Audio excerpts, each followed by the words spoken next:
in the room, Anita. Let me invite this handsome hunk from District 101, DTM Abhijit, to start the meeting. The Toastmaster of the day, DTM Abhijit. The stage is yours.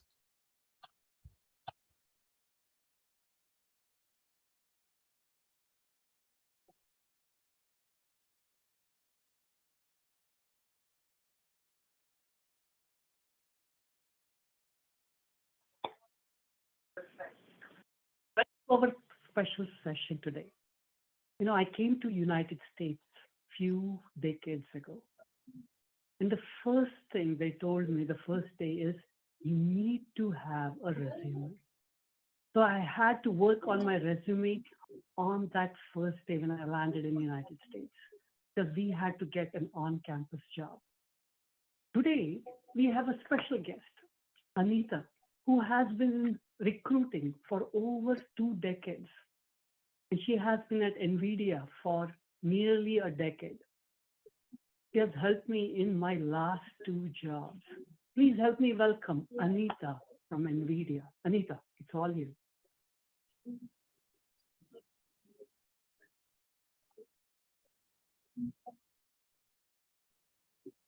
You are on mute. No, I should not be on mute. You can hear me. Okay, good. My computer is on mute, but I dialed in separately with my cell. So since we were having some audio problem. So I wanted to talk to you guys first a little bit about a resume, a couple of styles of resume that is not effective before we dive into the resumes that are effective. So sometimes people try to hide things about their background. Maybe they try to hide gaps. Gaps in employment. Resume, they choose to make a it's like I can't remember the name of my discouraged it, but all of a sudden I've lost the name. It's basically a topic kind of resume where they try to show, okay, well, I have these skills, and these skills, and then they kind of like, you know, mention some dates but there's no real solid matter. So I want to first say, if that's the kind of resume that you're using right now, a lot of times I see that a lot with salespeople where they try to make a really like flashy resume and they're not really talking about specific things. And I also see a lot when people are trying to hide, maybe hide deficiencies or hide changes in their resume. It's a big red flag if you don't use a chronological resume. And so I'm going to recommend for everyone on this call in this meeting, that the chronological resume is really the most straightforward resume, and it's really the most effective resume. And I have the privilege of having worked both at NVIDIA for about 10 years and at other companies for many years. And my other companies, I was in a staffing organization. And so I interfaced with a lot of different kinds of companies. I worked directly with hiring managers. I very, very rarely took an account if it was working with a recruiter. I always had that relationship with the hiring manager, and it's the same kind of relationship I have now with here at NVIDIA. And so I have a unique perspective in that I've sat down with hiring managers, you know, side by side, looking at resumes together, and I get to hear a lot of feedback. And so most of what I'm going to be sharing today is from years of listening to the feedback, listening to what works, what doesn't work, and then creating tips. And I used to give tips regularly when I was in staffing like 10 years ago. I would actually bring people into my office, sit them down, and help them build a resume. As Abhijit mentioned, having a resume, a good working resume is very important. And I'll tell you one story, and then we'll dive into the resume stuff itself. There was this candidate I had. He sent me, I think I found him on Career Builder or something. I don't remember exactly, maybe on Dice or something. And he sent me some details about his background, but it wasn't a resume. And I read through the details, and I realized that this candidate had some good skills. And so I called him up and I said, hey, listen, you responded to me, you sent me these details, but this isn't a resume. Can you send me a resume? And he said, well, you know, this is all I have. I don't have anything else. And I said, this is all you have, really? Okay, you need to come in and meet with me. And so he came in. We sat down, I interviewed him, and I basically asked him, so tell me, what do you do right now? And we went backwards. So we started with his present job, and then we went down. And I just kept asking him, and what else do you do? And what else do you do? Okay, great. Well, how does that work? What technologies did you use to do it? And at the end, I took all of those details that he gave me, and I said, well, here's your resume. And he was like, what? Wow, really? And I had actually sent what he had to one of my teams. I sent what he had, but it wasn't good enough. And so I resent the resume, and I said, please take a look at this candidate. We went ahead and created a resume. I think you're going to want him. And he got an interview. He got an offer. But here's the funny thing. He had sent his resume to some other companies that he really wanted to go to. And so he resent this new resume, this really powerful resume that actually had his experience captured in a way that was easy to read and clear. And a company that had ignored him and turned him down turned around, asked for an interview, and ended up hiring him. And so I had gotten him an offer. He did not accept my offer, and he got hired. And he called me back afterwards, and he said, you know, I'm sorry I can't accept your offer. You helped me so much. He said, I'm accepting an offer that I know I would not have gotten without you. They had already turned me down. They didn't even want me based on what I sent them. And after you helped me write that resume, they immediately interviewed me and gave me this offer. I did not ask for anything, but the person paid me $500 for working with him on his resume. And that's how powerful a resume can be. So with that, I'm going to go ahead because that could be you. Maybe your resume is powerful, maybe it's not. And we're going to talk about a few tips. You don't have to be like a superstar resume maker to be able to construct a very powerful resume. So we're going to talk about some basic tips to get you guys started. So I'm going to share my screen, and I'm happy to also give you this document. This is, let's see here. Maybe I'll share Word. I'm trying to, sorry. Oh, there it is. Okay, here it is. So, all right, here it is. So all of these tips that you're going to see in here are translatable into any technology. So I'm going to talk about a couple concepts. So we're going to go through the whole resume, and then we're going to go back up and we can pick it apart a little more, okay? So at the top of the resume, you always want to have your name, a full name. I see people put like their first name and an initial. Don't do that. Just put your full name. An address. However, this one is the one where I would say, if you aren't comfortable putting your address, that's fine, especially if you're posting on places like Monster, Career Builder, Dice, and so forth. However, do either put the city, like let's say you live in San Jose, you could put San Jose, California, or the area, the Bay Area, New York City area. I don't know where everyone is from on this call. So you want to have something so that people know where you live, especially if your phone number isn't in that area. So it's even more important that you have a location and then an email address. When it comes to objectives, you want to have either a very general objective that captures, that can be applied to any industry, or you want to change that objective specifically for every single job, okay? And objective is so important. That's why if you forget to change it even once, you could get declined. One of the feedbacks I get when I'm reviewing resumes is, well, this guy says he wants to work on X, Y, and Z, but our job is ABC. And so I'm passing. And I'll say his skills look good and he applied to the job. Yeah, but his resume is pretty specific. He doesn't want this kind of job. He wants something I can't offer him or her. And so the objective, it should either be general or you need to modify it for every specific job. So, and then under the summary of your experience, I ideally recommend to have somewhere between 5 or 6, maybe 7 bullet points. Don't have a book. When you have a book, you'll lose your reader, basically. You want to be very specific, and you want your summary of experience to be kind of a pointer.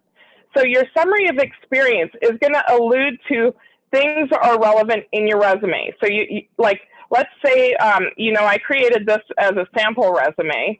And so let's say you're saying that you have 10 years of experience in object-oriented programming. I should be able to, once I come down into the resume, I should be able to see 10 plus years of C++ and Java. Or let's see, there's some other object-oriented, I think there's an object-oriented Perl or Python. I should see something that is object-oriented in every job for like 10 years, if I'm going to say this. So you want these to be accurate, all right? Another thing that you want to have is you want to have your skills, make them clear and easy to read, and have it in order of strength. So if your number one skill is C and C++, then that should be the number one skill on your resume. You don't want to put JavaScript on your resume as the number one skill if that one is a weaker skill, okay? So you want to do that with all of your technologies. Another thing that you want to do, and we can go back, we'll go back and look at each of these areas. So this is just kind of an overview. You want to make sure your education is here. Now, if you have a higher education, like a PhD or a master's, I definitely recommend that you actually put the education up above your experience, because you want people to see, yes, you have a master's, yes, you have a PhD, yes, you have a bachelor's. If you have graduated with any kind of you know, awards or a great GPA, make sure you put that on as well. All right. And then the next thing you want to do is, if you have any special certifications that are related to your position, then go ahead and put those. Now, you could put this at the end of your resume as well. You don't need to put it at the beginning. Either one is fine, but especially when you have a PhD, I always recommend that it's at the beginning. For managers that are looking, especially if their role says master's or PhD is preferred, having that front and center will put the manager at ease and allow them to read the rest of your resume knowing that, yes, you have that one requirement, okay? And then when it comes to job, start with your most recent job. Don't start with your first job out of school and then build it backwards. Start with the most current job. This is where your most relevant experience or your most current, your most fresh experience is, okay? And then at the end, you'll just basically work down. If you do have good some gaps, like let's say you took a pause from work for a year. Maybe you had a sick relative. You might want to just put in there like took care of my mom, and while I did it, I was studying X, Y, and Z, or something like that. People wonder about gaps if the gaps are too big. If the gaps are a couple months, no biggie, okay? But if the gap is pretty big, you could make a mention, or you could mention it in your cover letter, okay? And especially if it's recent. If it's way back there, don't worry about it. But if it's something in the last 3 years, then you may want to mention something, okay? The next thing is if you have any kind of awards, honors, or even special extracurricular activities, great to mention some of them. Maybe you volunteer with with Greenpeace, or you volunteer with another organization. It will show that you have a heart. It will show that you're that you're active in your community. So it's nice to have a little mention of it. And it could also be a talking point, because maybe the person who's reading your resume also does similar things, and it will give you guys an icebreaker. They'll be able to see from your resume, okay, this is somebody who's involved in their community, and it's like an icebreaker. And then the last thing is references. I think it's nice to just say that references will be provided on request. Don't include your references on your resume. Okay, so that's kind of the quick overview. I'm going to get into some of the things that make a resume powerful. So let's start. We can actually start here. So I have a couple of things I want to mention about it. All right. First of all, every job that you have, unless it's really far back, if it's in the last 10 years, you should have at least 3 bullet points, probably not more than 7. You want to pick the bullet points that make the most sense. You want to construct your bullet points in a way that they're very powerful. And so, I'm sorry? Is someone asking me a question? No, it was by mistake. Oh, okay. So make sure that the bullet points are relevant. Make sure that when you organize them, it's ideal to organize them with the task that you do the most. Like, let's say 50% of your job is doing C++ programming, then have the first bullet point be about that. If the job is something you do less, have that bullet point be farther down on your on the bullet pointed list. And now I'm going to get into the things that make the biggest difference. Number 1, action words. Make sure when you make that bullet point, it starts with an action word. So created. Think of it this way. You're saying, I created this. I developed that. It should be a verb, okay?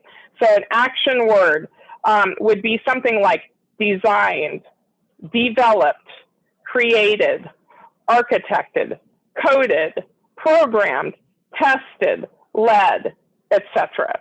All right? So why an action word? Sometimes people put a lot of fluff. When managers are reviewing a resume, they want to know what you've done. And they also want to know if there's some big thing that you've completed. So if you designed a full database, that could also, you could say design an entire SQL database, for instance, and then talk a little bit about the function of that database. So action words are definitely the biggest area that I see people make mistakes when they're actually within the bullet pointed section of their resume. Don't do big paragraphs. Make sure that the sentences are easy to read. You could have 1 or 2 sentences per bullet point, but you don't want it to be like a book. You don't want to lose your reader. You want to interest them enough and let them know that you have the experience they're looking for, and give them a place to say, oh, I see on your resume that you created an SQL database. Tell me about that project. So it should be a talking point, okay? We're going to come up here because I've got a lot of other great tips, and I am happy to share this document that I created with Abhijit, so he can share it with all of you as kind of a roadmap. And just remember, it doesn't matter what your background is, whether you're in sales, whether you're in engineering, whether you work at Starbucks. This format will work for every scenario, basically. So another thing that you want to do first is action words. Start your sentence with an action word or a power verb. And I have an entire, even more than that little miniature one here to choose from. So Abhijit will share this with you, but built, achieved, accomplished, demonstrated, conducted, forecasted. So the next thing you want to do is you want to make sure that you build in the technology that you used into that sentence. So think of it this way. Your biggest experience, let's say you're developing a front end, you're working as a front end developer or a back end developer, and maybe you're using Java, maybe you're using JavaScript, maybe you're using cascading style sheets. You want to make sure that you specifically mention those technologies and what you're doing with them. And you don't want to use so many technologies that you make the reader think that all you are is that you're just like throwing buzzwords on a page. They should be meaningful. When we see resumes that are just filled with buzzwords, we often think this person doesn't know what they're doing. This person just wants to, they want to try to impress us, but they have no clue, and they're probably not a very good engineer. The best engineers use just the most relevant technologies on their resume. And they will mention, if they're applying to a position that has a requirement, they'll make sure that they look at their resume and that they mention something that is relevant to that role. So that's another area is make sure that you're mentioning the specific technologies. You don't want a lot of fluff. You don't want a lot of like if they were to interview you and say, okay, so you said that you wrote front end stuff using JavaScript and cascading style sheets. Go ahead and write a quick code to do this, X, Y, and Z. Now, if you can't do that code and you're sitting here on your resume saying you can do it, and then in an interview you can't, that's very misleading. So everything on your resume should have, you should be able to validate it with your actual skills in the interview. So that would mean coding. That would mean being able to deep dive. But people tell me, well, Anita, I didn't do that for 5 years. It's on my resume. I put it there 5 years ago, but I don't remember. I recommend that you treat interviewing like you would treat a midterm. I recommend that you review your resume from top to bottom, and everything that you see, that if you can't answer a technical question about that right then and there, before you stick that resume out in the world, study up. Or before you accept the interview, study up. Make sure that everything on your resume, you can actually answer a technical question on, and you can dive deep. And it's fine if it was like 10 years ago, and you could say, you know what, I've been working in Java and C++ most recently for the last 10 years. I used C for the first 5 years of my career, and I'm a little rusty right now. I need to study up, but that's something I would really love to do. I've actually been looking to get back into C programming. So if it was important to this position, I would do whatever it would take to get myself up to speed. Whether it would be, taking a class, reading a textbook, working extra overtime on my own time to make sure that those skills are there. So that it's not just about building a powerful resume. If you can't validate the resume through your own words, your own speaking, your own skill, then you probably shouldn't have it on the resume. So before sending your resume out, go back and look and just see, are there things that fluffed up your resume to make it look good, but you can't answer anything technically? You might want to either study up or take it off the resume. Let's see. If I have any other ideas I'm not thinking of right now. Why is this not going down? Oh, there it goes. Okay. Another thing that you can do is you can use some other kinds of power words. Like you can use effective. You're an effective manager. You can use like any of these. I think they're adverbs actually. Effective, effectively, effectiveness, significantly, thoroughly, substantially, proficiently. I do remember one time I put on my resume that I was I was somebody who paid attention to detail, and then I had a mistake on my resume, and they brought it up. They said, you said that you're detail oriented and that you pay attention to detail on your resume, but look, you have this typo right here. make sure you look for those types of things.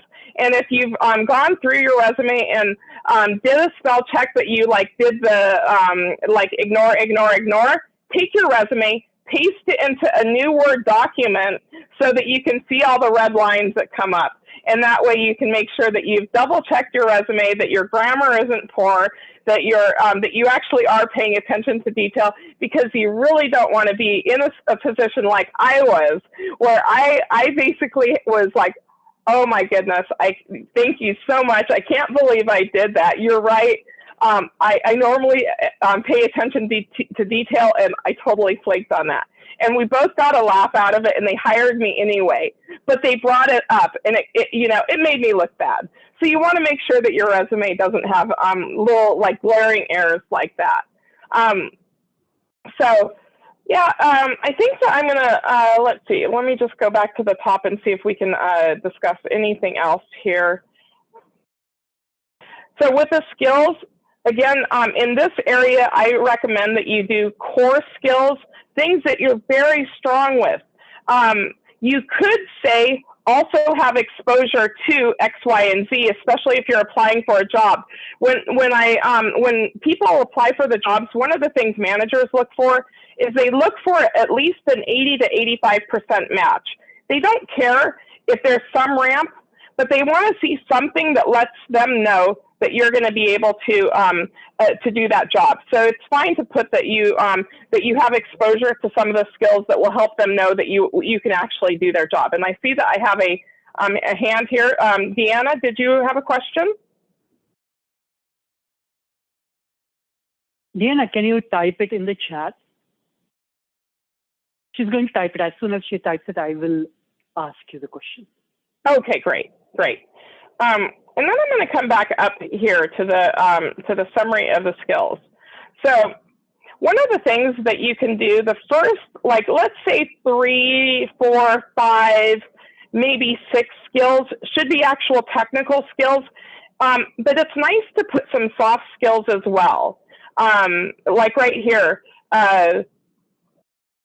some of the awards that you've done, or maybe personality things. Like if you really are somebody who pays attention to detail, or you're a person who is truly a leader, it doesn't have to be all technical. You can definitely, if you're applying for a leadership role, the very first bullet point right here should be, managed teams of 5 to 35 people for the last 10 years, something like that, for instance. So especially if you're applying to a manager role. Now, sometimes people ask me, what do I do if I'm a manager now, but I want to go back into individual contributor roles? Well, I would put that in my objective that you're very hands-on, and I would make sure that down here in the body of your resume, anything that you were hands-on in, that you actually write what you did hands-on, like hands-on development of the web interface, or things like that. And you can also mention that you manage a team and stuff like that, but make sure that they can see from your resume that you still have some kind of hands-on skill. It's hard to make that transition either way if they don't see it in the resume. So let's say you want to have a job that requires more leadership. Well, then you might want to mention some of the roles that you've project led on, and what were the results? What did you build? What did you develop? All right, so I think I've been talking for about 30 minutes, and the guidance I had gotten for this was that the first bit of time would be going over the resume, how to write a resume, and then the second part of it would be answering questions. So I'd like to open it up for questions now. Anyone who has questions, please raise your hands. Deanna, have you typed your question in the chat? I think I'll go look at the chat. So yes, let me see. So Deanna says, I have worked at the Lowry, Oshawa from 1982 to 1984. I think that meant to be stroke. Is it heart stroke? As volunteer job, breast cancer volunteer job, Okay, so you have a bunch of volunteer jobs is what you're saying, right, Deanna? Definitely mention them. Yes. Yes, absolutely. Any of your volunteer jobs, it's great to have. Now, if you have real jobs in there and you did volunteer work, you want to mention both. And if your work is volunteer work, mention that and use the same format. Okay? Awesome question. Thank you. And then who is the next person? Bharat? Xian Hong, were you asking? Yeah. Go ahead, Bharat.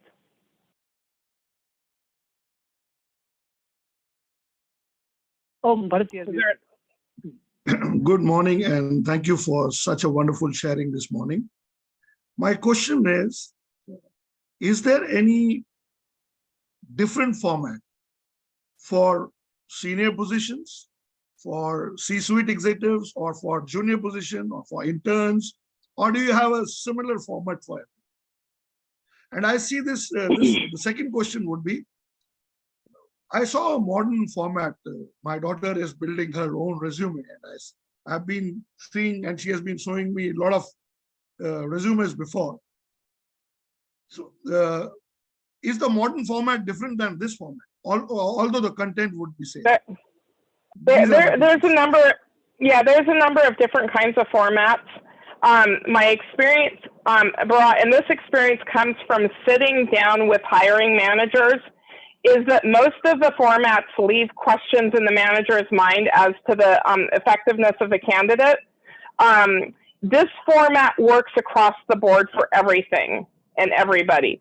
Now, executives, sure, executives will use that kind of format that I mentioned, where they highlight their leadership and they highlight like core skills. But even there, in my experience, talking to other managers, reviewing resumes side by side, managers really have a preference for the chronological format. So there are a number of different kinds of formats that, and you could try them. You know, maybe you take do an experiment. Send 10 resumes to a certain kind of company, and then the same kind of company send 10 of the other kind, not the same company, but different companies but are similar, different roles but are similar, and just see which one and write down which resume you sent to the company and see which one you get the biggest results from. My experience just from all of the 24 years of working with hiring managers side by side reviewing resumes is that they really have a strong preference for a chronological, and it's a reverse chronological where you start with the most current experience and you go backwards. And with interns, by the way, or with new grads, you mentioned your daughter. They should outline, if they haven't done any internships, well, I highly recommend while they're in school that they do internships. Internships are so key. They should try to get at least one internship, if not several internships, you know, especially between it's harder as a freshman, but their sophomore year, they should try for one. Their junior year and their senior year, they've got to have internships, because internships make a big difference on whether or not they, you know, what kind of companies will hire them. They should, when they're new grads or when they're interns, one of the things that they should do is they should treat the projects that they've worked on, even when they've worked on it as a group, they should treat those projects as a job and outline those projects in a similar way, okay? But once they have 3 years or 5 years of experience, they need to drop those projects off. They're not really relevant anymore. Now the things that are most, unless it's relevant to the job that they're applying for and they have no other experience except that project work. Once people have about, I'd say 3 to 5 years of experience, managers really start looking at the experience and not so much as at the specific projects. They look at the GPA, they look at what school somebody graduated from, and then they look at the experience. All right. Was there another question, Ashish? Yes, Ashish, yeah. Thank you so much. Yeah. Hi. So for people who are transitioning, or transitioning roles, for example, from business analyst, and maybe they're pursuing their masters, stepping into a more technical job as a software engineer, uh, even for getting the internship, what would you prefer to specifically mention in a resume to be screened properly, or for Yeah, us to able I to mean, get that's a through really things? great, that's a really great question. When people are trying to transition, one of the things I recommend that they do is when they're looking at their resume and they're building their resume, that they actually have the job, their ideal job is right there. And then they look at each bullet point for their ideal job and they try to look at what have I done that is either that, even if it was on a volunteer basis, or similar to that, so that a manager can see the crossover. And then the other thing is when they are trying to do a transition, having a very specific kind of cover letter can actually help. Having a general cover letter is no good. Just if your cover letter is just saying, oh, blah, blah, blah, I'm so interested, this and that, and it's just like light and fluffy, you might as well not have a cover letter. But if you have your job in front of you and your experience, and with that, with your experience in mind and the position you're looking at in mind, if you are going to give a cover, you want to have about 3 to 5 bullet points. I'd say 5, but 3 is okay too. Basically, speaking to the most important things to that job, and they'll list them usually in order. Just like I mentioned that you should list your resume in order of strength. Usually they list the most important requirements first in a job, and then they the less and less important requirements go down until at the bottom it's really almost like a nice to have.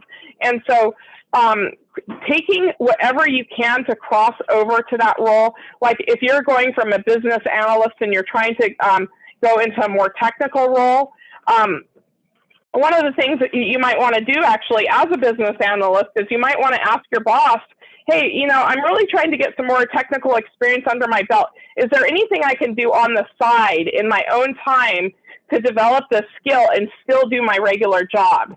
And that way you can actually put something like that on the resume. That's one of the most effective ways to build your experience, is to ask for extra projects, ask for it on top of your current work, and let them know you're going to do that on the side, and that you're going to make sure that you're still focusing on your task, and let them know that you're really trying to expand your skills and you really want to go into that area. And a lot of managers, when you talk to your manager and you just let them know that you're really, you know, looking for something to stimulate your mind, and you really want a little more, and this is the area you want to do, especially if your company offers something like that, a lot of managers will let you take on extra projects, and that will help build your resume. Does that answer your question, Ashish? Yeah, that makes so much sense. Yeah. Also, but I do have a follow up. Like, and this could be a very specific case here. So for my last job, I was a business analyst. My last job, I left it like 3 months ago, and I'm pursuing my master's as of now. What I am interested in is I'm interested in taking up internships, and I'm trying to build resume for specifically for that area, right? So the second option is not with me right now. So according to you, it would be better if I focus on having a strong cover letter which specifies that I'm pursuing my master's in computer science, having these under my courses or something like that. Yeah, and you can actually just put that in your resume, like your education can be up at top, and you could say pursuing masters.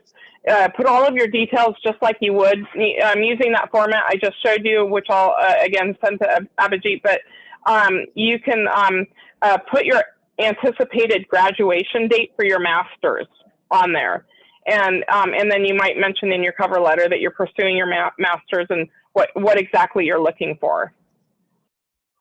That makes sense. Thank you so much, Anita. Yeah, that helps a lot. Thank you so much. Awesome. Any other questions? I think there was another speaker too. Namita? Yes. Yeah, go ahead. Hi, Anita. Thank you for that wonderful. Yeah. Can you hear me? Yes. Thank you for the wonderful session. My question is, okay, I am officially a quality assurance lead. I am doing the role of test manager whenever my manager is not available. And I am into recruitment as well, as I interviewed around 500 candidates, both experienced and college graduates. So I was wondering, I am learning automation testing. And I'm not well versed in that, but I'm interested in that line of work for future.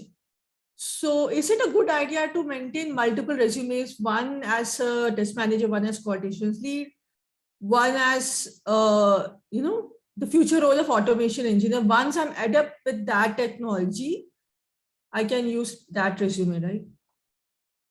Yeah, so that I believe what you're asking, Namita, is it good to have a resume that is focused on, like, let's say, test engineering, and then maybe you have another resume that's focused on, let's just say that your background, you had a background in test engineering, management, and web development, and I would have a resume that has more like focus, more like the objective is a little more focused towards what you're trying to do, and have it be a specific kind of resume rather than having a resume that is tries to capture it all, because you don't want the people that are reviewing your resume to be too to be too like confused, like what in the world is this person doing anyway. However, that said, you don't want to falsify your resume, and you do want to make sure that you are capturing all the skill. So if you have a management resume, it should really highlight, like, the first couple of bullet points are going to highlight more of your leadership. If you're going for a quality assurance type of role, a test engineering role, your first couple of bullet points should really be about test engineering. It doesn't mean that you don't mention that you're also managing people, and that you don't mention that you're also, maybe, in some like startups and stuff, you do something like everything. You do a little bit of everything, right? So you definitely want to make sure that your core strengths also are coinciding with the kind of role that you're looking for. How could I say it? The strongest things should be at the top, and if you have 3 core strengths where you could say they're equally strong, you're a manager, you're a web developer, and you're a test engineer, it's fine to have more focus on the test engineering if that's what you're going for. Does that make sense? What you don't want to do is you don't want to falsify your resume, and you don't want to powder it up and fluff it up so much that it is no longer an accurate reflection of who you are.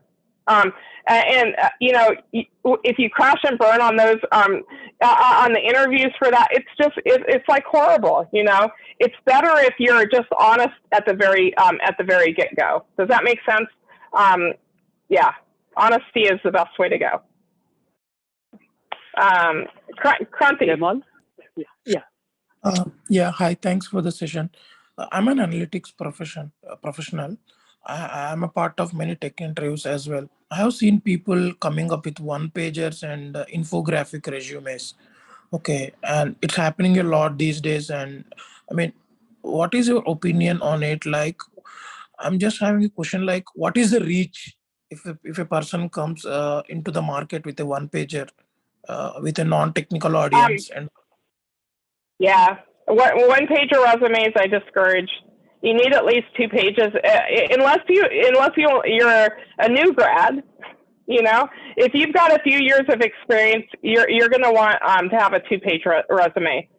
One-page resumes often, it's just impossible to capture the work you did. It's just impossible. And then maybe you make the writing so tiny that people can't even read it just to fit it all in there. There's really not a lot of types of careers that a one-pager resume that would really work. Now, my dad is a microbiologist, and guess what? A one-pager resume actually works for him. He had like 30 or 40 years of microbiology, and it's basically the same. It's just microbiology. You're looking at bacteria, on petri dishes, through a microscope. But there's not a lot of careers, especially when we talk about technology. So with technology, because technology is moving so quickly and it changes so quickly, the one-pager resumes become ineffective because you can't really capture that graduated experience where you're building and building and building on that experience. It's just hard to capture. So I would say a 10-pager resume is bad. Don't do a 10-page resume. Don't do a 7-page resume. A 2 or 3-page resume is great. Yes. Yeah. Wait, actually, Deanna, before I call on you, Jay Mall has had her hand up for a bit. So, Kranti, did that answer it for you? Yeah, just a follow-up question. Final one is like, I also see some infographics like people rating about the technology in the resumes itself.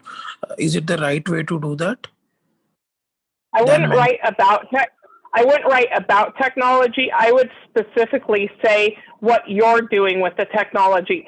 And the only case where you could write the technology is if you decided to do a resume where you have the your role, like let's say you have the company, the date, your role at the company, and one sentence that talks about what the company does. And then you have the bullet points under that. That's the only time I would talk about technology.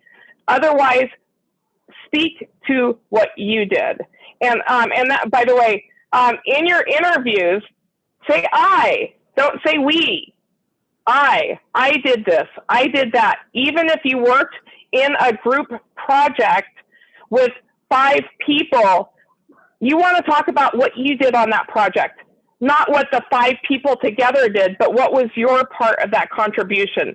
Do not use we when you're talking about yourself in an interview, because otherwise that manager is going to want to hire the other person on your team and not you. Okay, so speak to the things that you did. All right, is that it, Kranti?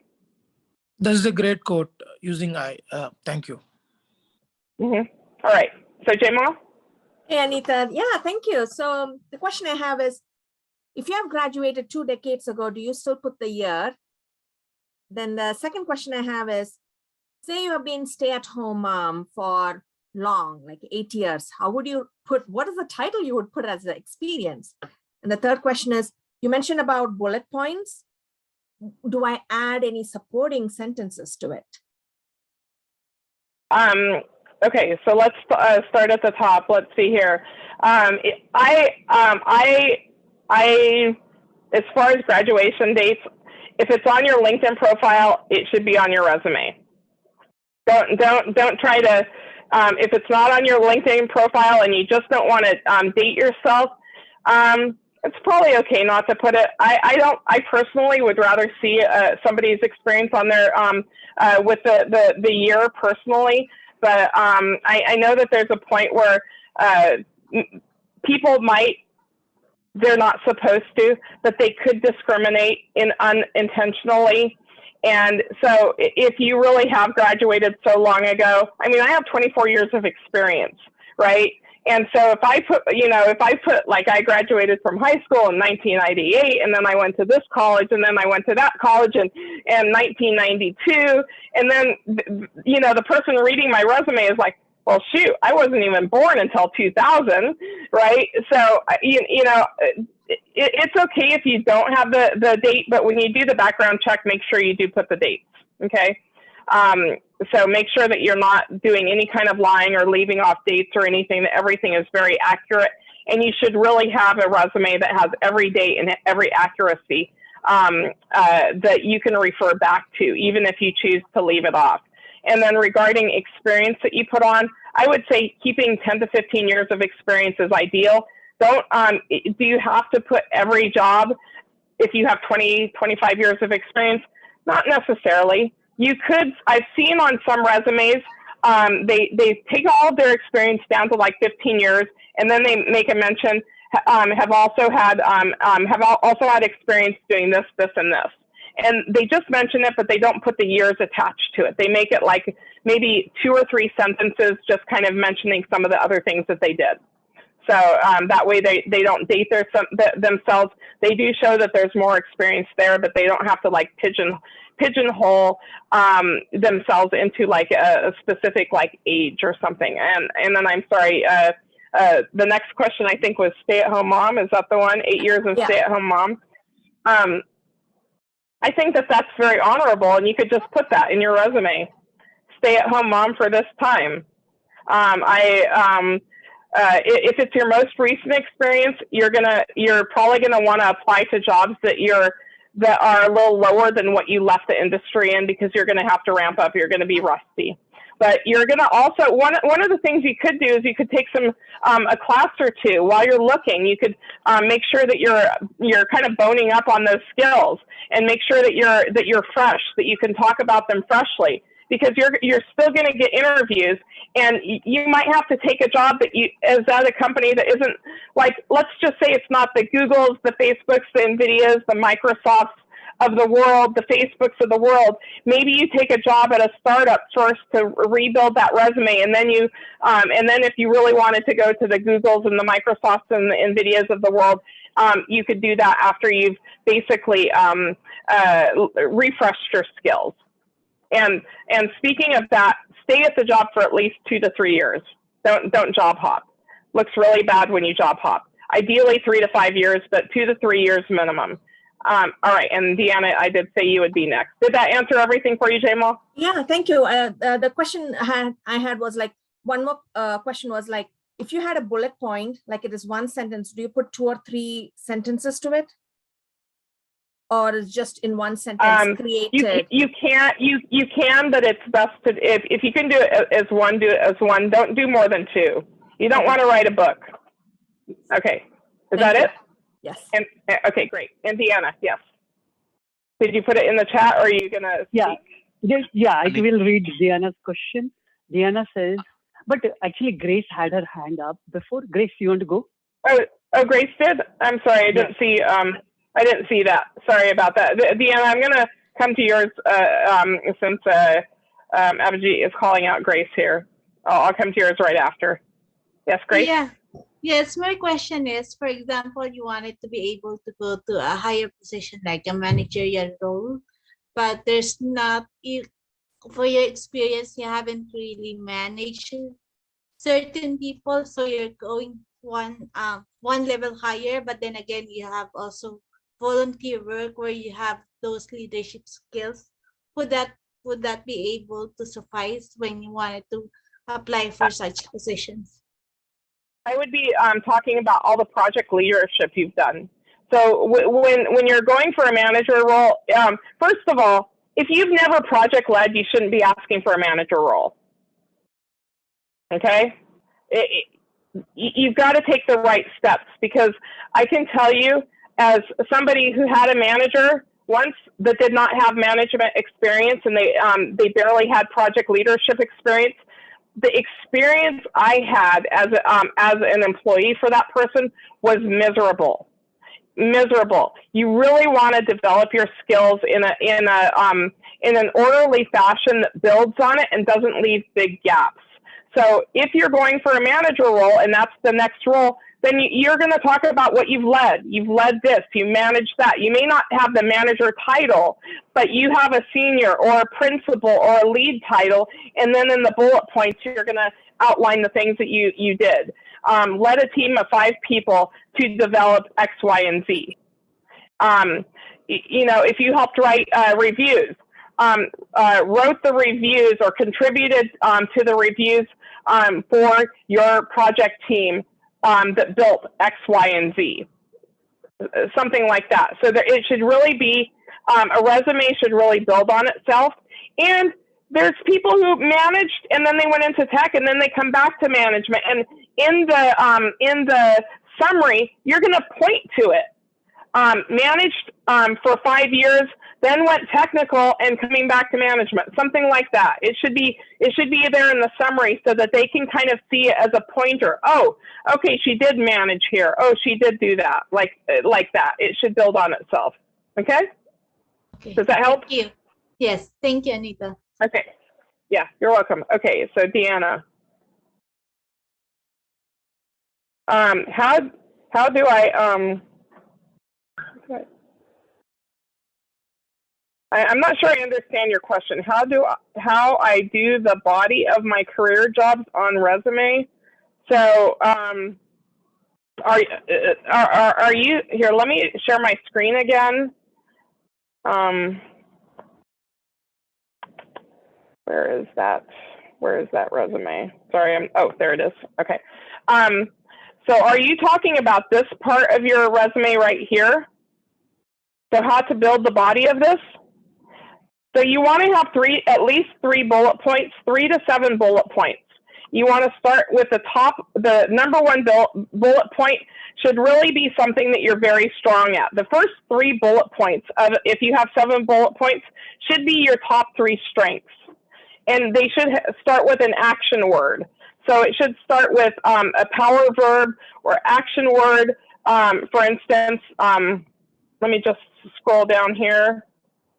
And here are some of the examples that I have given for the most common, at least in engineering, the most common action words would be something like created, architect, developed, designed, coded, programmed, devised, maintained, diagnosed, things like that. And so you think about what your job is. Like if someone said, Deanna, what do you do? And you think about your job and you say, you know what, I design and develop portfolios for companies to purchase. I don't know. I've never actually looked at a stock portfolio manager, but let's say your job was that. You want to start with the action verb, and then you want to have the supporting evidence or the supporting information. So it should have the action word and then what you did in that role, basically. Does that answer your question? Aaron, let me just take this back off of a screen share. How do I do that? Oh, stop share. There it is. Okay, there we go. Okay, did that answer? Yeah. Okay. Is there any other questions? And was there another speaker? I'm sorry. I thought that there was going to be a follow up to me, and I don't want to take all the time. Or was it just me today? It was a great session, Anita. Anyone else who has questions for Anita?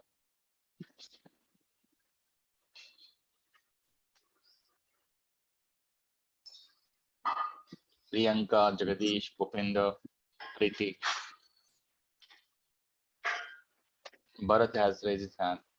I have one. Yes. Okay. Preeti here. So if a person is loyal to a company, they like to work in somewhere like I have done. Is it a good thing these days? Like, are you looked at that you have been redundant for the market, therefore you've been sticking on to one company? Is it job hopping is a style these days, like after every 5 years at least that people change? And I've been sticking to a company for almost 11 years now, where I've really enjoyed, I've been valued also, so I love being here. But I reach a point where will the company start looking at things like this person did not get any jobs, so they're not even trying. I've never tried for so many years in between because I'm pretty much okay with what I'm doing and I'm getting promoted time to time. So I just wanted to know, is it the right time that I should make a move because I have to? Please. I wouldn't say, if you enjoy your job, Preeti, stay at your job. However, what you want to do is build into your resume that you are progressing in the job. You don't want the job to look like you've been doing the exact same thing for the last 10 years. You want to show progression. So maybe you do it by title. So maybe when you first came on, you were an engineer, and then you got promoted to senior engineer, and then you took on a project lead role, managing, a certain product line. And then maybe you went on to a different product line. So you can show that you've been progressing in your career, even though you love your company. And people love it when they see, a lot of managers really like to see the 7 to 10 years at a single company. They want to see that. They don't like to see job hoppers. My company, I work at NVIDIA, and I could say pretty much every single manager, as soon as they see that there's more than 1 or 2 jobs where the person hasn't been there for at least 3 to 5 years, it's a red flag. They just don't want to even deal with someone that they think is going to leave after 2 or 3 years, because here at NVIDIA, it takes 2 years to ramp up. You're not even ramped up on the technology for 2 years. The first year you're really ramping up. I'm sorry, my dog is barking. Hold on just one moment. I'm going to ask my son to take it out. Hold on.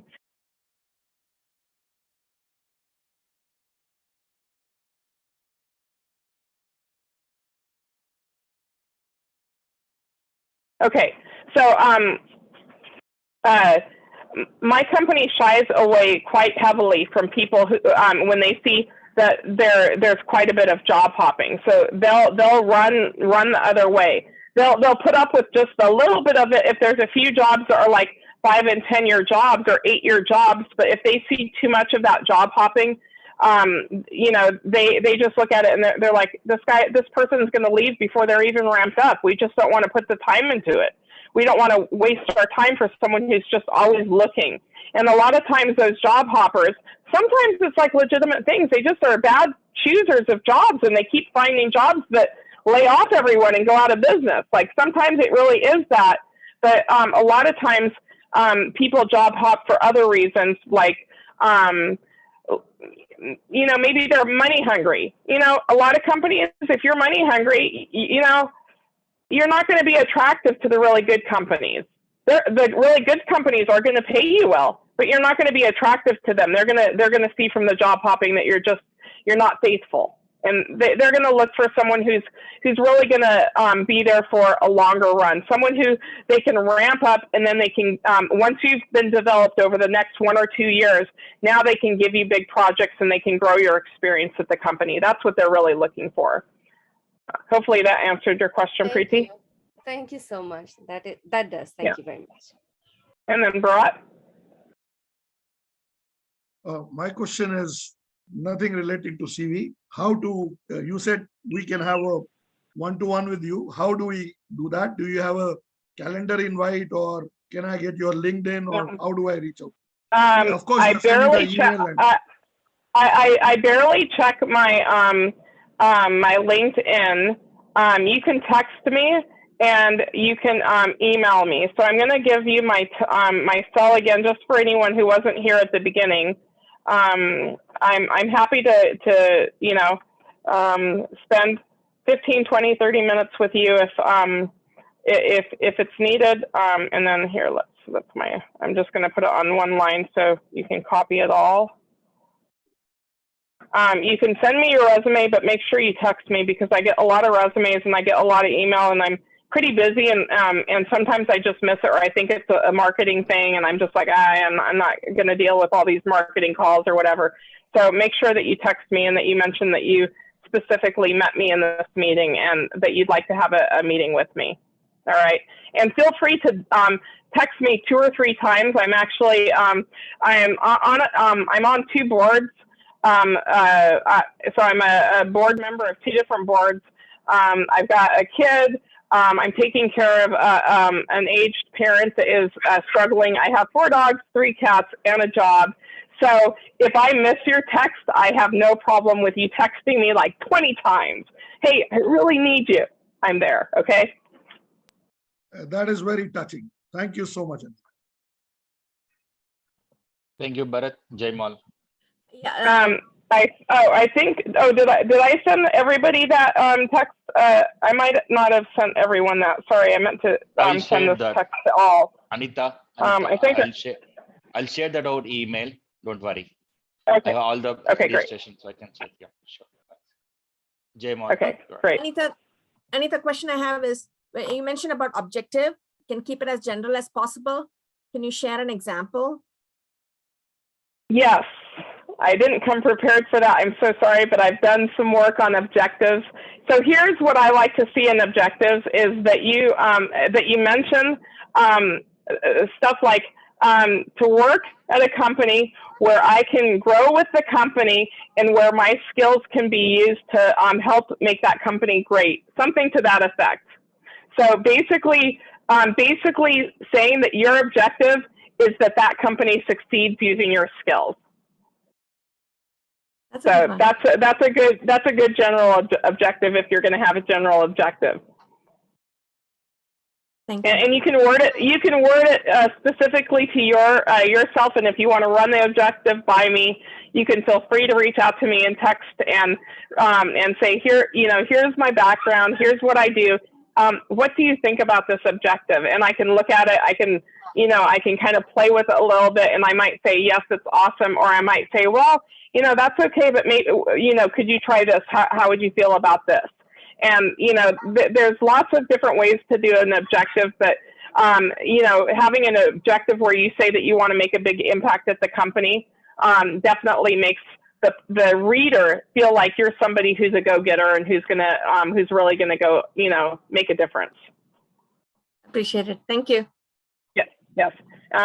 Is it Xiang Hong? Yeah, thank you. Yes. Yeah. Yes. Thank you, Anita, for a wonderful workshop. I think I learned a lot. So my question is for new graduates. Some of the college students do not have any internship experience, but they use they take some classes during the summer or in the vacation and to graduate in advance, maybe 2 or 3 years. So is that good, or is having if they take classes versus internships? So if some of you are thinking of either yourself or maybe you have maybe it's like a student who's your child, for instance. Maybe your child is graduating from college and you're trying to help your child build a resume. This is my sample student resume. Someone who's in this sample is gonna, well, we could just say 2022. I probably wrote this back in 2017 or 2018. So this would be an example of a student resume. I would hope that the student would try to get some internships while they're in school. And then they would mention their degree. And then here, because they don't have experience, maybe they just have 1 or 2 or 3 internships, then they would want to talk about their technical projects. And so they would want to spell out their technical projects almost the way that they would do, the way you would put together a resume. They're going to talk about their, and we could call it academic technical, or you could call it, you could call it either technical or academic projects, something like that. So this is how I would do it. And then if they can mention their technical skills. They don't have as many skills. They shouldn't fluff up their resume. They're new grad. So they should stick with the core skills. And then if they had any kinds of awards, they should have their awards. And they can have their awards up top too. They don't have to have it at the bottom. The things that can move around are the education can be at the top or the bottom. The technical skills, really, if you're going to list them out, if you have a good, so in this example, because they're an intern, because they're a new grad, they really don't have anything that they need to summarize. So they're putting their internship as their summary, and then they're putting their education, and then they're putting their academic projects. So they do it a little bit differently, just so that the focus can be on what, where the core skill that they have is. Like their resume should really speak to their strengths, so that when they go into that interview, if anything on their resume, if a manager talks about it, they should be able to answer at great length and be able to dive deep. Here's another thing though, when you're talking about your resume, don't give like the 5-minute answer to a question that should have been answered in 1 minute. So you could say something like let's just look here. I worked at Intel doing cloud computing. It was for an FBA accelerated project. Would you like to know more about that? Then they say, yes, tell me more about the acceleration. Great, I'm glad you asked. And then they go into that. Is there anything else you'd like to know about that? So when you're answering questions, show that you're not giving your whole knowledge in the question, and see if you give some information and just say, did you want me to go deeper into that? And that's regardless of whether you're a student or you're a senior person, you're a manager, being able to give a succinct answer, but then at the same time show that you know more and give the opportunity for them to dive deeper into it by saying, is there anything else you'd like to know about that? Would you like me to go deeper into that? It's a really good tactic or a really good strategy for interviewing. So interviewing with your resume in mind, interviewing with your skills in mind, but succinctly, but offering the deep dive. I can send this, Abhijit, just remind me. I'll send you both the sample student resume and the sample professional resume that I put together. Thank you. Let me stop sharing. Yes, you're welcome. Preeti, do you still have a question? Yeah, one more. So this is a tricky question, and people ask, tell me something about yourself. Looks like it's a simple one, but then how long do you go on about it? Because if you have a lot of experience, you go on and on, sounds like you're rambling. If you go too short, it thinks like, oh, you don't know much, so you just stopped because you had just a few lines to do something. So help us with that. So I actually have an in-depth interview training session that I could do if you guys want me back at a future session. This is one of the questions I answer in my interview training. When somebody says, tell me about yourself, number one, do not answer them with an answer. Answer them with a question. I would love to. Where would you like me to begin? You don't want to, because here's the thing. They said, tell me about yourself. Are they asking for your best hobbies? Are they asking if you own a sailboat and you took it around the Caribbean? Or are they asking for you to tell them about your last project at work? What are they asking? You don't know. You don't want to answer that question. If you answer that question without more guidance, then you could dig yourself into a hole. When I worked at a staffing company, I sent this guy out for a job. He went on the interview, and the manager called me back when he was done with the interview, and he said, I asked the guy this, and this, and he told me everything I needed to know. I wanted to hire him, and then he dug himself out of the job, and now I don't want to hire him. So he talked so much that he basically talked himself into the job and right back out of the job. So you want to make sure that you're actually answering the questions that are being that are relevant to what they want to know. And you don't know when they say, "Tell me about yourself." You don't know if they want to know about what you did for the summer last year, your world travels or whatever. You just don't know, or you don't know if they want to know, like, do you have any hobbies that are technical related? Like what are they really asking? So just say, "I would love to. Where would you like me to begin?" Thank you. Thank you, Anita. Yeah. I agree with you, because I've noticed interviews when people expected you to talk about from the place of your birth till the date, when some people expected to keep it very short, just to talk about your job profile. By asking that question, they don't want to hear a lot more. They get bored. I see the face getting bored when I talk about a lot. So it's good to know what they want to know. Yeah. Question. And that's the other thing. Look at when you're talking, you need to be looking at your interviewer. And you need to be paying attention, because they're telling you a world of things in their face. And if you're talking too much, you're going to see it in their face. And if you ignore the signal, you're going to lose that interview. You're going to lose that interviewer. Sure. I could give you one more question. This is part of my interview training, but I'll give you one more thing. At the end of every interview with every single person, this is your free tip for the day, non-related to resume building. All right, so get ready, write this down. Does everyone have a pen and paper? It's the million, actually here, you know what? I'll bring this up so you guys can see some of the questions as well. This is the $1 million question. All right, the $1 million question. Hold on, where did it go?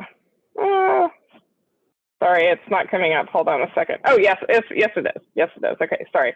So, so this is the question that you will get your job from. 80% of your job is going to, and there's also a follow-up sentence that you're going to say that is going to clinch the deal for you so that you can get this job. Are you ready? $1 million question. How do you see me fitting in? Don't say anything else. Don't say, oh, am I a good fit for this job? Oh, what do you think? Oh, did I do okay? No, no. You say, how? No other words. These are the only words. Okay, I'm really serious about this. How do you see me fitting in? Shut up. And at this point, your interviewer is going to tell you one of three things. They're going to say what they like about you. They're going to say what they don't like about you or what you did wrong in the interview, what you're missing. Or they're going to say, you know, I'm going to talk to my team and get back to you on that. Either way, when you say, how do you see me fitting in, a couple things happen. One of them is that it's like this. When you're driving a car for the first time, you're like, I'm in the market to buy a car. So I go to the dealership. I want to check out the car. I want to drive it. I want to see how it feels. And the sales guy is right next to me, right? And so he says, what do you think about this car? Now, most people are going to go, I'm not really sure yet. But the second that guy said, what do you think about this car? I have to, in my mind, imagine owning the car. So for that moment, when he asked me that question, I actually imagined that car being mine, no matter what I said. When you ask the question, how do you see me fitting in? For that moment, they imagine you on their team. And this is the difference between the interview where they can barely remember your name and the interview where they kind of got embedded in their mind. Oh, wow, I really love Jamal. You know, she had such great questions. She was so engaged, right? So, and you don't say anything else. Now, the thing is that if they tell you, oh, well, you didn't have this or that, you know, we really needed it for the job. Wow, you know what, you're right. I don't have that experience. However, I have done this and that, and I would love the opportunity to work in logistics. If it was something that was important to this position, I would do whatever it took to bring myself up to speed, whether it was taking classes, reading books, working extra hours. This is what I want to do, and it's one of the reasons I applied for the job. So you've basically like left them like, oh yeah, you know what, she doesn't have logistics, but man, I have never seen someone with a great attitude like this person's. So that's what you get when you say, how do you see me fitting in? So you get them in their mind, they cement you as the right candidate for the job. They tell you what you're missing in many cases. And sometimes sometimes it doesn't work, you know? You won't get the job, but if they tell you what you're missing, now you know what you can take classes for. Now you know what you can bone up on the weekends and at nighttime, study up so that you can answer that better, right? And don't say, well, how did I do on the interview? Is there anything I should improve? Don't say that. Just say, how do you see me fitting in? That's the only question. And then you follow up the interview with every single person. Thank you for taking the time to meet with me today. This is exactly the kind of job I've been looking for, and I look forward to the next time we speak. I feel I could make a valuable, I'm saying this totally out of order because I wasn't prepared for this. So let me, you know what, we'll just read this together. Thank you for taking the time, because you want to memorize this. If I were preparing for an interview, this one I would read to myself and I would say it like somebody was in front of me until it just came off as so sincere and so engaged and just like, I love this company.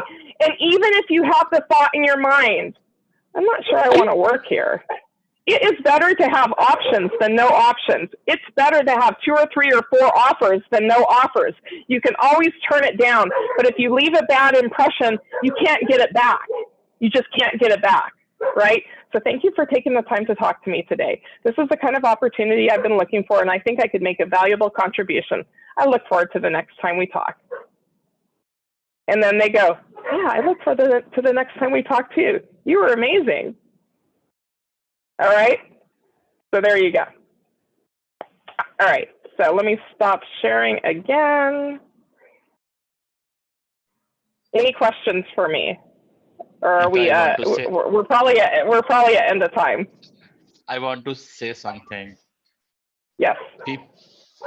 People normally dread to talk to recruiters or HR persons, but you are the person to go, and we are loving to hear you more and more. You are giving away all the secrets and tips today. That will certainly help all of us. So I just want to share something as a token of appreciation, Anita. Thank you for taking time to attend the meeting and sharing all the tips that is necessary for us to build an You're welcome. outstanding resume. Thank you very much. It was really my pleasure. I really enjoyed being here. Thank you so much. Yeah, no, thank you guys. Thank you very much, Anita. Great Thank you talking to everyone you. for taking time. I think Thank we you so lost much, track of Anita. time today, Anita.